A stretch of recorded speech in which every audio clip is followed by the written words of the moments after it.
Muy buenas tardes, sean bienvenidos una vez más a una nueva emisión de Ya sé que no aplauden. El día de hoy, junto con Diana Meneses, estamos muy contentos por recibir a Karina Caballero, quien ya es una amiga del programa. Y antes de entrar en materia, tenemos que hablar de algo que sucedió el fin de semana. El, ah, el embajador Rafael Esteguer Cataño, quien tuvo en sus manos la Escuela de Ciencias Sociales de la Universidad de las Américas Puebla, desgraciadamente falleció a causa eh, de una enfermedad que nos ha arrebatado muchísimas cosas. El embajador no solo fue un profesor de la universidad, sino que también fue un personaje diplomático muy relevante. Y tanto fue que el secretario de Relaciones Exteriores, Marcelo Ebrard, y la secretaria de Gobernación, Olga Sánchez Cordero, lamentaron su deceso. Y queremos tomar los primeros minutos para recordar la figura del embajador, quien es muy difícil pensar que ya no estará cuando regresemos a la universidad. Y Diana, ¿quién fue? ¿Quién fue el embajador Estega?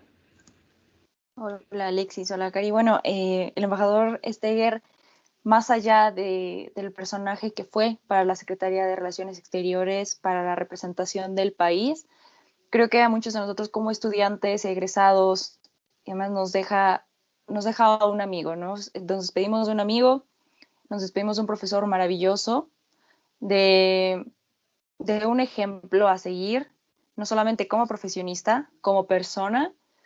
Era una persona que en verdad amaba a México, que todas sus decisiones, que todas sus expresiones eran en favor del país, en favor de los buenos valores, y era muy sensible a los cambios, ¿no?, que requeríamos, era muy sensible a escucharnos, a entender nuestros problemas, a apoyarnos, sobre todo pues como estudiantes, y creo que deja un vacío que va a tardar en desaparecer debido a que no hay manera correcta de despedirnos. Las circunstancias fueron muy prontas, nos agarraron definitivamente de sorpresas y lamentamos profundamente lo sucedido, esperando que encuentre la paz él en donde quiera que se encuentre y sobre todo su familia, una pronta resiliencia y todos sus amigos y a todas aquellas personas que lo apreciamos, que pronto encontremos paz en saber que pues está en un mejor lugar. Hay cosas que no se pueden expresar con palabras, pero yo estoy eternamente agradecida con él, con las mil veces que me apoyó dentro de la universidad. Eh, es invaluable la vivencia de haber tomado clases con él, unas historias increíbles, unos ejemplos que más allá de lo que podrías haber anotado en tu libreta, te dejan aprendizajes para la vida. Entonces, para mí, el embajador fue eso, más que un profesionista increíble y un ejemplo a seguir, una persona que definitivamente expuso lo que es el amor a México y eso es lo que yo definitivamente aprendí de él. Hay personas que nos marcan de una o cierta manera y sin duda el embajador está entre esas personas. Karina, ¿quién fue el embajador Steger? Sí, pues bien lo comenta, ¿no? La carrera diplomática que tenía, su experiencia profesional era invaluable para el país, fue una gran pérdida para México, pero no solo para México, para la comunidad UDLAP es algo que nos duele mucho, sobre todo a la Escuela de Ciencias Sociales. Lamentablemente yo no tuve la oportunidad de tener clases con él, pero como ex representante de la escuela me tocaba ir cada miércoles a junta con él y a mí me consta de primera mano pues ese valor y cariño que le daba a sus alumnos y a los estudiantes en general, ¿no? Incluso de otras carreras. Siempre, siempre vio por el interés de los estudiantes, más allá de cualquier otro tipo de interés.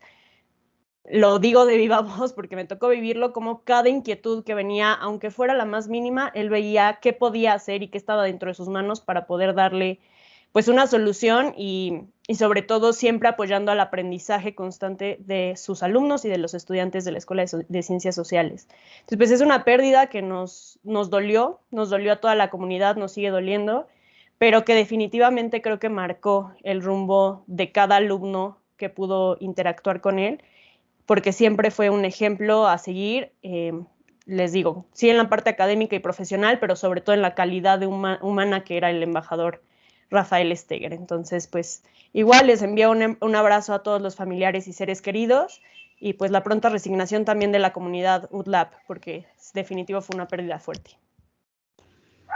Estoy seguro que el embajador nos pediría seguir adelante. Estoy seguro de que él nos diría que tenemos cosas que cumplir y no poder dejarnos caer. La universidad, al igual que este programa y toda nuestra comunidad, especialmente el Departamento de Relaciones Internacionales, Ciencia Política, cual Diana y yo somos parte, pero en general de la Escuela de Ciencias Sociales, ha tenido una gran pérdida, que yo creo que es irreparable. Y lo mejor que podemos hacer para honrar su memoria es seguir su ejemplo, al menos en términos diplomáticos, porque él siempre nos pedía decir las cosas de la manera más diplomática posible. Un abrazo a todos ustedes y pasaremos al tema de hoy, que tiene que ver con esta enfermedad que ha causado tantos males a nivel global y ahora llega al presidente de la República. López Obrador avisó a través de su cuenta de Twitter que había dado positivo a el COVID-19. Automáticamente llegaron las reacciones, unas muy mezquinas, de gente deseándole el mal al presidente, lo cual yo creo que es patético, pedirle a alguien la muerte simplemente porque no te cae bien, y reacciones de líderes internacionales pidiendo la pronta recuperación del presidente, así como líderes políticos, ¿no? Recuerdo vivamente el tuit de Felipe Calderón pidiéndole una pronta recuperación al presidente. Pero vamos a hablar justamente qué implicaciones tiene que López Obrador haya dado positivo a COVID. Y empezamos contigo, Diana. ¿Qué decir de que López Obrador le llegó la enfermedad? Claro, es algo que sí nos agarró de sorpresa definitivamente. Karina me mandó el tweet y me dijo, ¿ya viste? Y yo, no. Entonces, entre que dije, igual y es fake, igual y no, y entro a su cuenta y definitivamente él admitiendo que dio positivo a COVID y dije, ¿cuál es el primer sentimiento que me llega? Y fue, México no puede lidiar con una pérdida del presidente. Lo que nos urge es que él salga adelante, no importa cuál sea tu postura o preferencia política. Las riendas del país no se llevan solas y no podemos atravesar un proceso tan complejo como el que estoy segura que Kai nos va a poder explicar en unos momentos, de hacer una transición de gobierno en estos momentos. Entonces, sí fue un golpe muy duro de repente decir, y si ahora el líder del país tiene COVID, primero yo creo que hay que hacer muchísimas reflexiones. Mucha población continúa creyendo que es mito. Y mucha población ha seguido el lamentable ejemplo del presidente en no usar cubrebocas. Entonces, si este tipo de gestos han marcado cuáles son las preferencias de la sociedad, me parece que ahora que el mismo presidente va a vivir en carne propia la enfermedad, que esperemos que la sobrelleve de la mejor manera, que salga adelante, quizá haya más conciencia en la población en entender, no es broma, si no te cuidas, te contagias, no puedes vivírtela creyendo que eres inmune, y en lo mejor de los casos vas a salir adelante, pero de por medio hay muchísimos costos. Y es algo que no podemos ignorar. Segundo, dije, ok, qué lastimoso, como mencionabas, Alexis, al principio, los comentarios que se atrevían a desear lo peor para el presidente. Sea quien sea la persona, ese tipo de deseos son lo último que se necesita en estos momentos. En estos momentos, la humanidad y en nuestro país se necesita muchísima empatía, muchísima solidaridad, muchísima comprensión. Se han perdido cientos, miles de vidas en nuestro país y a diario llevamos rompiendo récord desde más de una semana y media, me atrevería a decir incluso 2 semanas. Todo aprendes las noticias y anota esta cifra. Hoy rompimos récord de contagios, sí. Ayer también y pasado también. Y estoy segura que mañana también. Las cosas no están mejorando.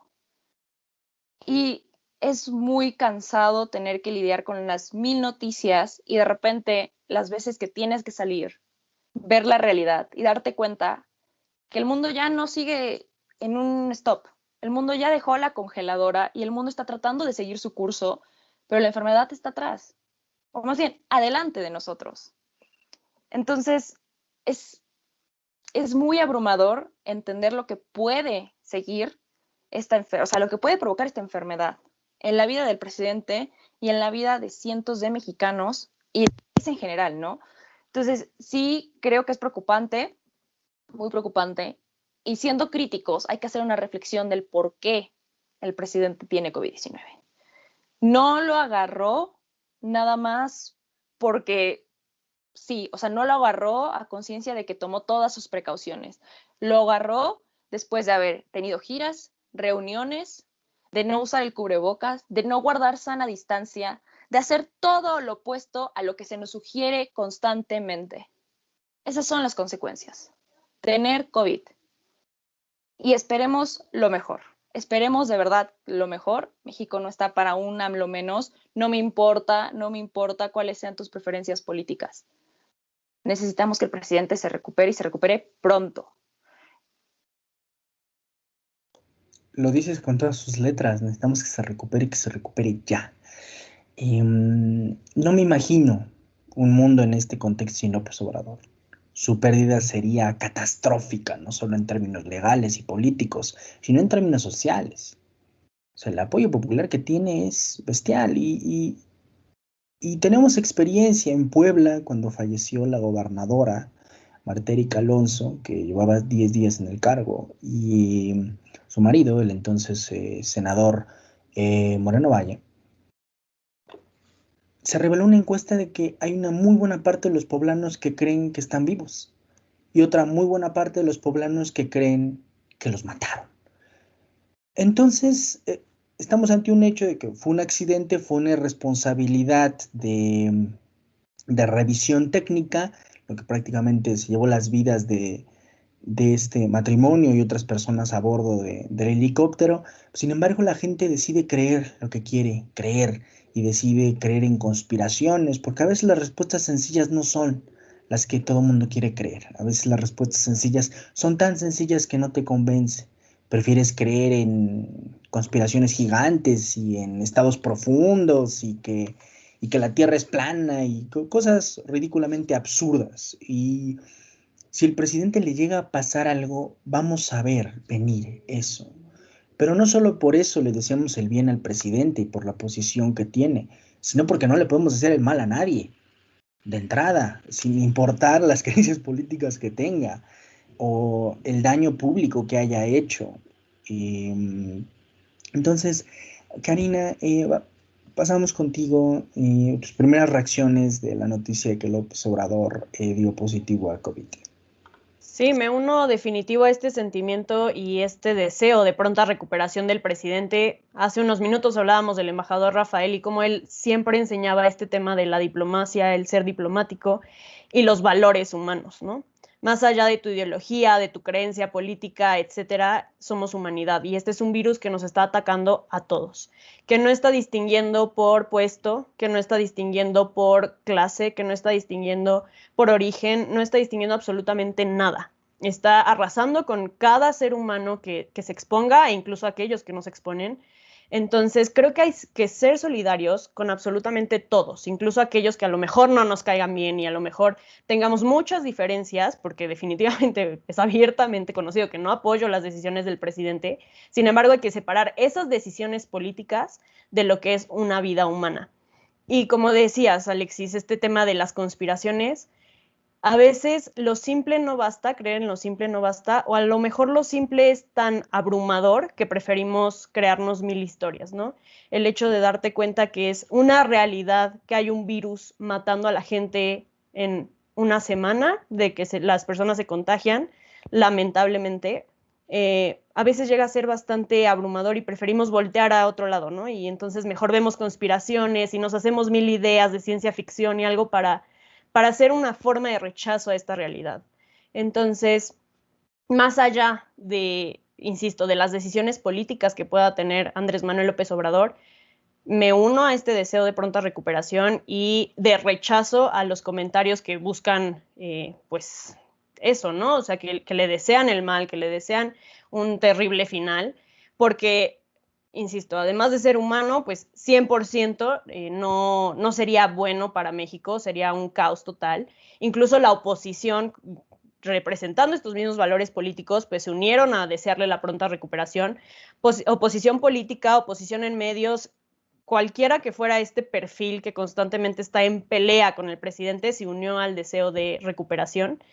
Y también me uno a estas palabras que decía Diana sobre la importancia que tienen, ¿no? Vemos a un Andrés Manuel López Obrador que en un inicio venía que con los detentes bastaba, y no quiero que esto parezca un se lo merece para nada, pero creo que sí va a ser un mensaje a la población y espero que así se tome, que no es un juego, que la enfermedad existe y que hay que seguirnos cuidando, que debemos de dejar de jugar esta ruleta rusa de a ver a qué reunión por fin me va a dar, ¿no? Porque tenemos a muchas personas que siguen yendo a fiesta tras fiesta, café tras café, y que nada más están viendo en qué momento les toca. Entendemos que hay personas con circunstancias que no pueden parar, que tienen que salir a las calles, lo vemos ahorita con el plan de reactivación económica en Puebla, pero es eso, es una reactivación económica, porque ya no da para más.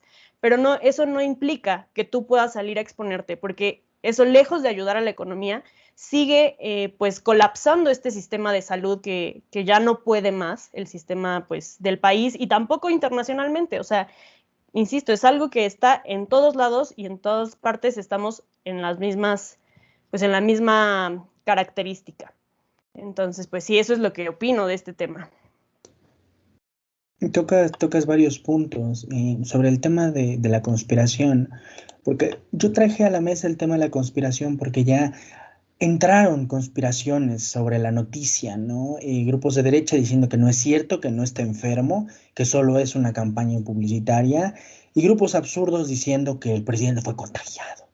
Entonces estamos viviendo en el contexto del absurdo y para revertir el absurdo hay que recurrir a los hechos y a la verdad, una palabra que ha sido bastante manipulada recientemente, diciendo que la verdad no existe. Claro que existe la verdad son los hechos y las interpretaciones vienen después de los hechos. Y cerraría yo ese tema con una frase de Irene Vallejo, una escritora maravillosa que dice que cuando albergamos firmes convicciones sobre un asunto, tendemos a ceder las informaciones que las afianzan, ¿no? Por infundadas que parezcan, y a cuestionar los datos que los rebaten, por sólidos que sean.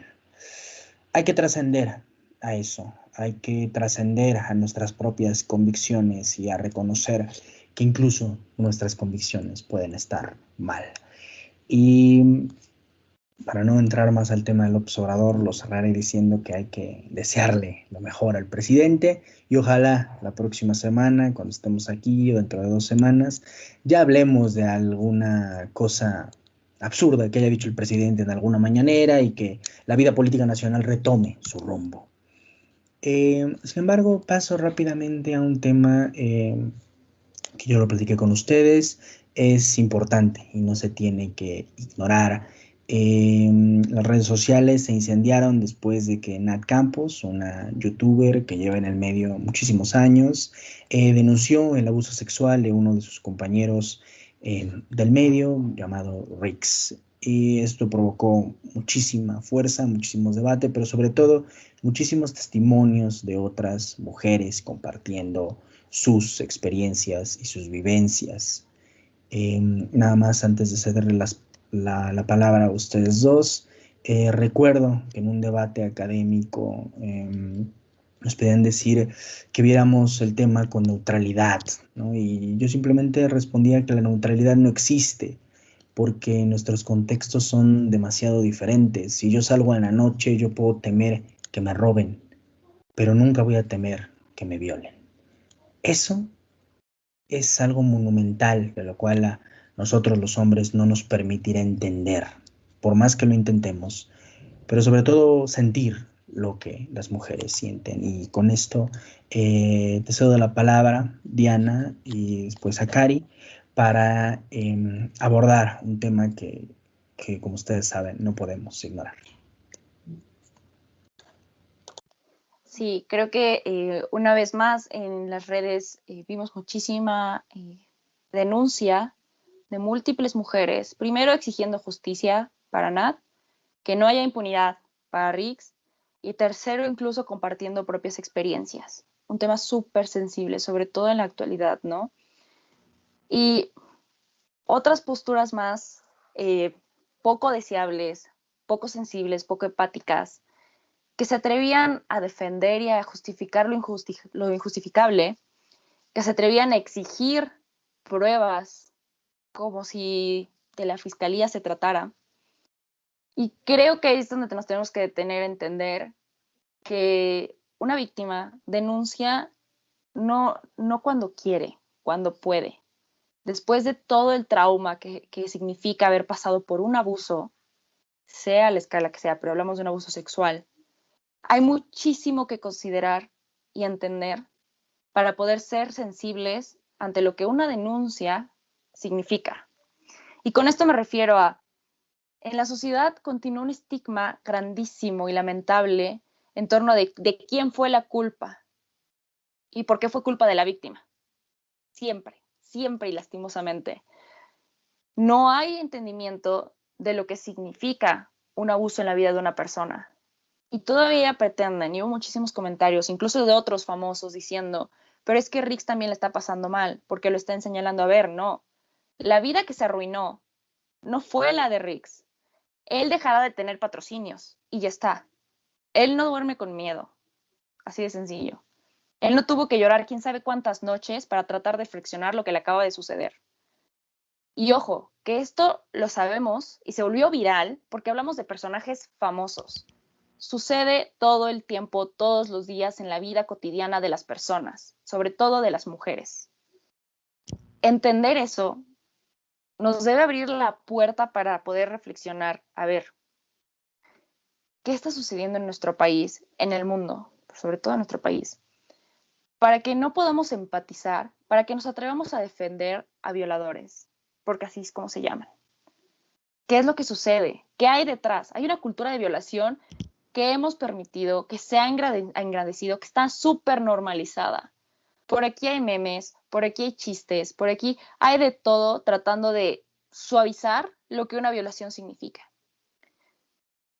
Voy a tener mi participación para darle la palabra a Karin, la importancia de entender que no importa cuál sea tu condición, si estás intoxicada por alcohol, si estás dormida, incluso si estás en una relación romántica con la persona, mientras no haya un sí explícito,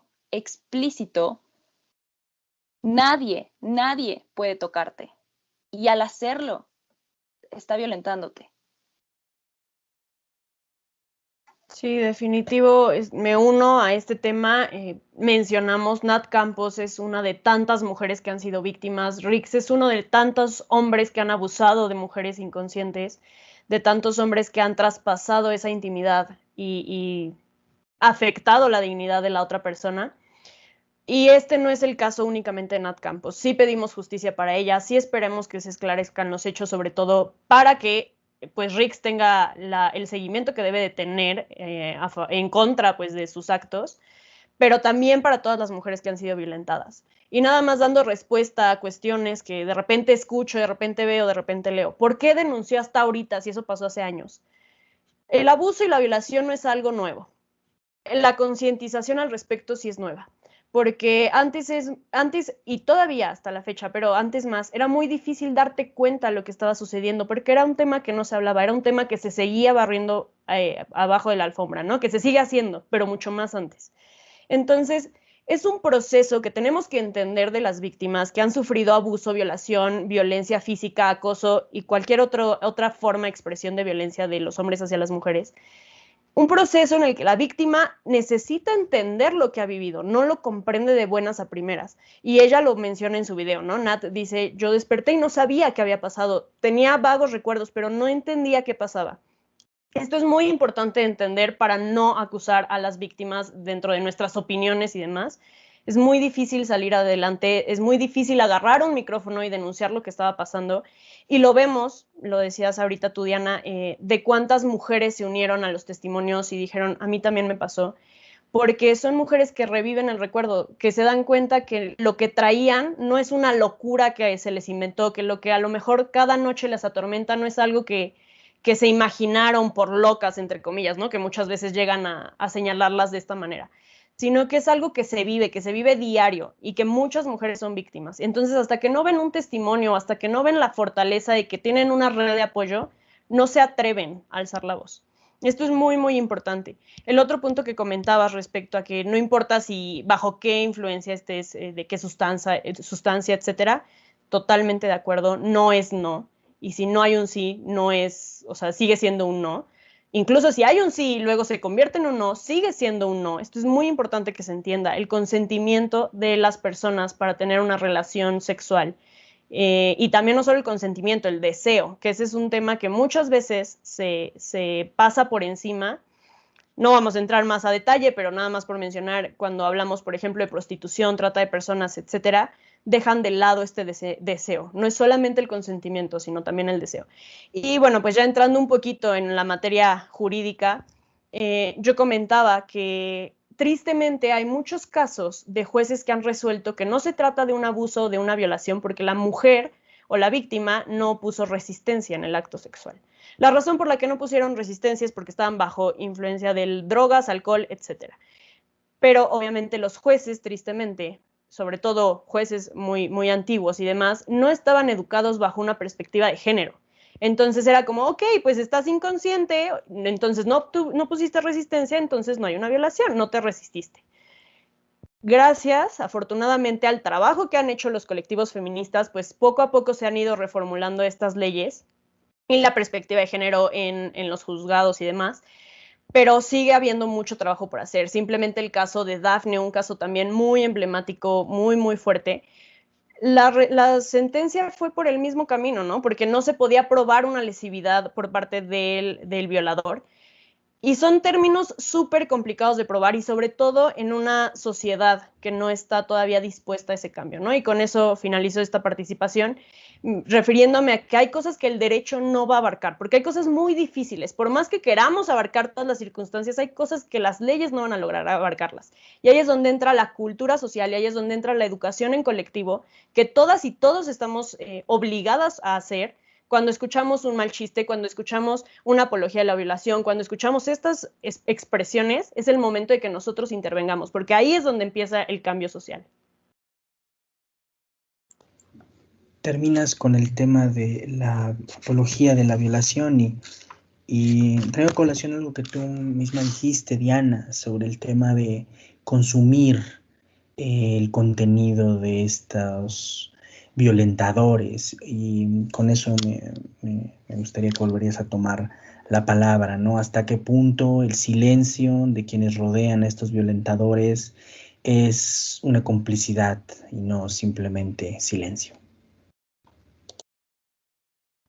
Creo que en muchísimos sentidos es importante reflexionar quién nos rodea, a quién le damos nuestra confianza y a pesar de todo eso saber que estamos en un contexto en el que quizá nunca estamos seguros, ¿no? En el país en general cualquier persona y las mujeres mucho más.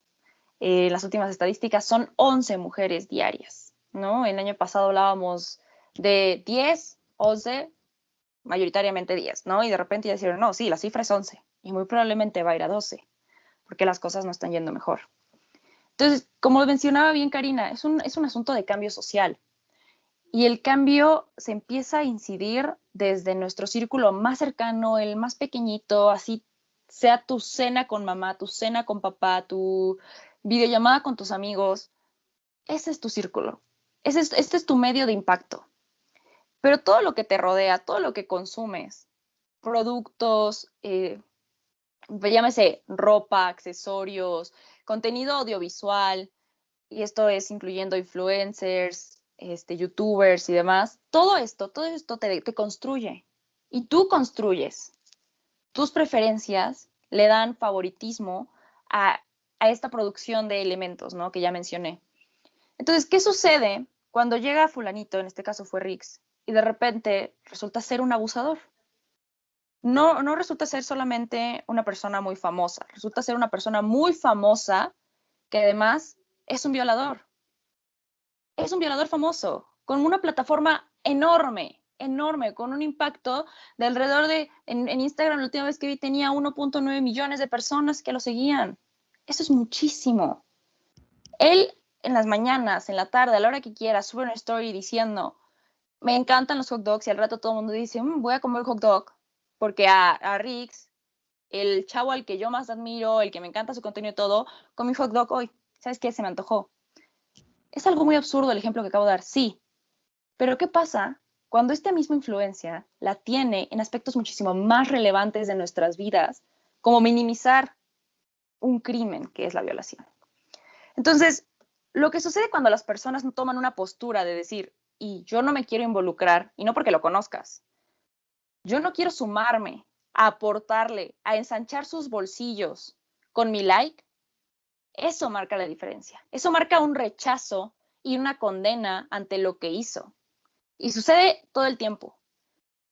Por eso creo que Alexis tiene mucha razón en decir, a los hombres no nos corresponde. Y no porque a ustedes no les pase, les pasa. Lamentablemente también les pasa. Simplemente porque son situaciones y contextos también diversos y diferentes. La mayor chamba de los hombres en estos aspectos es primero ser traidores del machismo y del patriarcado. Dejar de encubrir estas cosas. Qué feo, qué duro escuchar que tu amigo, que tu novio, que tu padre, que tu hermano, la figura que representa en tu vida, resultó ser un abusador. Qué difícil. Pero más difícil es tener en la conciencia que encubriste a un criminal, que pisoteaste la dignidad, la integridad de una persona por encubrir un delito, por fingir que no pasó. Y eso es bien importante. Al no tomar postura, te vuelves cómplice. Aunque no hayas estado involucrado en cualquier sentido, lo normalizas. Y pasa lo que dice Karina.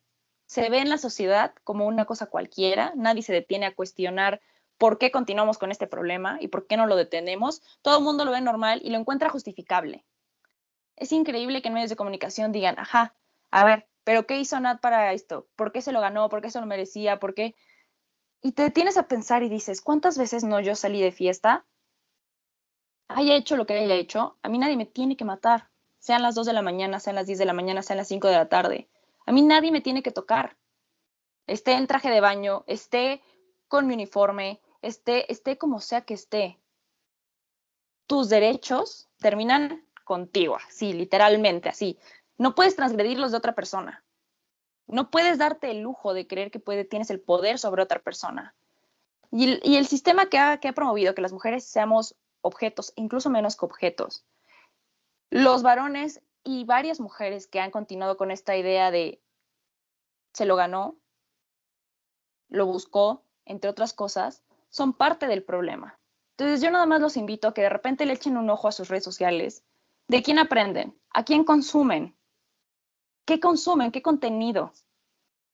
Porque eso marca mucha diferencia en la persona que te estés construyendo día a día. Si pasas más de la mitad del día en el celular, eres lo que ves en el celular. Cari, terminamos contigo y tus comentarios finales sobre esto. No, pues me uno al comentario de Diana, hay que cuestionar mucho lo que estamos viendo. Muchas veces son casos muy, muy cercanos y es complicado dar respuesta a esto, pero es un proceso que se tiene que hacer, como decía Diana, platicar en las cenas, en una videollamada, en esto o aquello, porque tenemos que hacer ese cambio social, porque ya basta de estar acusando a las víctimas de qué traían puesto, de qué hicieron, de qué no hicieron, de que todos los medios de comunicación se vuelquen a revictimizar un testimonio que ha costado mucho trabajo dar, porque siguen invalidando eso. Y nada más con esa frase termino, ¿no? Cuando tú decías, Alexis, que no hay neutralidad. Cuando tú te pones del lado que apoya al violentador, en realidad estás siendo un violentador, en realidad no estás apoyando a esa parte que tiene una desventaja ya de inicio. Entonces, nada, hacer un llamado a la constante deconstrucción y el estarnos cuestionando absolutamente todo en favor de las víctimas, ¿no? Siempre creyéndole a la víctima como última palabra. Con eso terminamos. Les agradezco muchísimo a las dos por esto. Y yo terminaría con una frase de Fran Lebowitz que dice que antes de hablar hay que pensar, pero muchísimo más importante, antes de pensar hay que leer, y yo agregaría hay que escuchar. Hombres, escuchemos a quienes tienen que decir, escuchemos a las víctimas, escuchemos a las mujeres. Y tal vez solo así podamos sensibilizarnos, tal vez solo así podamos no ser parte del problema, sino no estorbar, lo cual, créanme, políticamente es muy importante. Les agradezco muchísimo habernos acompañado el día de hoy en una nueva emisión de Ya sé que no aplauden y les mando un fuerte abrazo a ustedes dos y a todos los que han sufrido una pérdida o han vivido alguna situación horrenda. Ojalá pudiéramos terminar el programa de otra manera, sin embargo, hay que ver la realidad. Muchísimas gracias. Acompáñanos la próxima semana en una nueva emisión de Ya sé que no aplauden, donde ustedes saben que nosotros tenemos otros datos. Muchas gracias.